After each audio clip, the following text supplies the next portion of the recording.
নমস্কার টেক প্রেমীরা, কেমন আছো সবাই? তো আজকে আরেকটা ভিডিও নিয়ে তোমাদের সঙ্গে চলে এসেছি, যেটা হচ্ছে সার ভ্যালু। দেখো, মোবাইলে আমরা প্রত্যেকদিন দৈনন্দিন কিন্তু ইউজ করেই থাকি। স্মার্টফোন হোক, জিও ফোন বা কিপ্যাডওয়ালা মোবাইল হোক, প্রত্যেকটা কিন্তু নেটওয়ার্কের উপর বেস করে চলে। এবং নেটওয়ার্কে যখন আমরা কল করি বা ইন্টারনেট কানেক্ট করি, তখন কিন্তু একটা ইলেকট্রনিক ম্যাগনেসিয়াম রে তৈরি হয়, যে রেটার মাধ্যমে কিন্তু তোমার যে মোবাইলের ডেটা সেটা কিন্তু টাওয়ার পর্যন্ত পৌঁছায়। এবার যখনই একটা ইলেকট্রনিক ম্যাগনেসিয়াম রে তৈরি হলো, তখন তার কিন্তু সম্পূর্ণ অংশটা কিন্তু যেতে পারে না। যখন কোনো এনার্জি তৈরি হয়, তার কিছু অংশ কিন্তু ওয়েস্টেজও হয়ে থাকে। তো সেই ওয়েস্টেজ যেটা রয়েছে, সেটা কিন্তু আমাদের বডি, যে হিউম্যান বডি রয়েছে, তার কিছু কিন্তু অবজার্ভ করে থাকে। তো সেটাই হচ্ছে অবজার্ভ করে থাকে, সেটাই হচ্ছে অ্যাকচুয়ালি যে সার ভলিউম, যে কতটা পরিমাণে যে ওয়েস্টেজটা তৈরি হচ্ছে এবং যেটা হিউম্যান টিস্যুতে মিশছে, সেইটা এই ইন্ডিকেট করে কিন্তু এই সার, অর্থাৎ স্পেসিফিক অ্যাবসর্পশন রেট।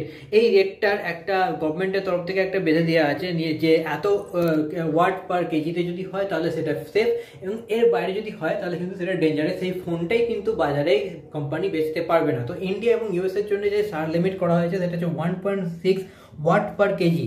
এর ওপরে যদি যায় তাহলে কিন্তু সেই মোবাইলটা, এবং কান্ট্রি টু কান্ট্রি এটা আলাদা হয়। যেমন ইউরোপিয়ান কান্ট্রিতে একরকম আছে, সেটা আলাদা ব্যাপার। যে আমরা যেহেতু ইন্ডিয়া এবং ইউএস নিয়ে আলোচনা করলাম, তো যেহেতু আমরা ইন্ডিয়াতেই বা বাংলাদেশে এই সমস্ত ভিডিওটা দেখে থাকবো, তো যাই হোক, তো মোটামুটি যে সমস্ত এই 1.6 ওয়াট পার কেজির উপরে যদি কোনো ফোন হয়, সেটা তোমরা ইউজই করতে পারো না। দেখো, প্রথমত আমরা এখন কল ইউজ করছি, ধরো অনেকক্ষণ ধরে 10 মিনিট কল করলে সেটাতে কোনো ম্যাটারই নয়। কিন্তু যদি ঘন্টার পর ঘন্টা যদি কলিংয়ে লেগে থাকে, তখন তার সাথে যে ওয়েস্টেজ তৈরি হচ্ছে এবং সেটা যখন ব্রেনের টিস্যুতে যাচ্ছে, সেটা কিন্তু লং টার্মে একটা হার্মফুল হতে পারে। সেক্ষেত্রে আমরা এই ক্ষেত্রে হেডফোন ইউজ করতে পারি এটাকে অ্যাভয়েড করার জন্য, বা বডিতে পকেটে রাখছি, তখনও কিন্তু সেটা একটা টাইপ অফ ইউজ হলে সেটা কিন্তু আমাদের বডি টিস্যু অবজার্ভ করছে। ঠিক আছে, সেক্ষেত্রে ওয়ার্ক ফ্লো যত হার্ড হবে, তো একই টাইমে কল করছো, ইন্টারনেট করছো, এসএমএস করছো, সেক্ষেত্রে কিন্তু এই ওয়েস্টেজের পরিমাণ বাড়বে, মানে যেটা উৎপন্ন হবে সেটা বাড়বে। এবং যদি হালকা ইউজ করে, সেক্ষেত্রে এটা কমই থাকবে।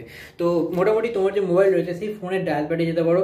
ডায়াল প্যাডে যাওয়ার পর *#07# এই নাম্বারটা ডায়াল করলে, জাস্ট ডায়াল করবে, তোমার যে সার ভলিউম রয়েছে সেটা কিন্তু দেখিয়ে দেবে। ঠিক আছে, তো এটা যতটাই 1.6 এর কাছাকাছি হবে, ততটা একটু ফোনটা কম ইউজ করার চেষ্টা করো। আদারওয়াইজ অবশ্যই সেফ, নাহলে এটা মার্কেটেই আসতো না।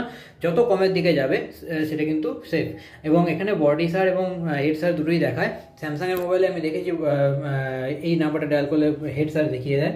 তো যাই হোক, মোটামুটি এই হচ্ছে একটা পুরোপুরি সার রেট সম্পর্কে ফান্ডা। তোমার মোবাইলটা কতটা সেফ, সেইটা কিন্তু এই সার ভলিউমটা তোমাকে সিগন্যাল দিয়ে থাকে। তো ব্যাস, এই ভিডিওতে এইটুকুই ইনফরমেশন দেওয়ার ছিল। যদি ভিডিওটা ভালো লাগে, অবশ্যই চ্যানেলকে সাবস্ক্রাইব করো। দেখা হচ্ছে আর একটা নতুন ভিডিওতে। ততক্ষণ ভালো থেকো, টাটা।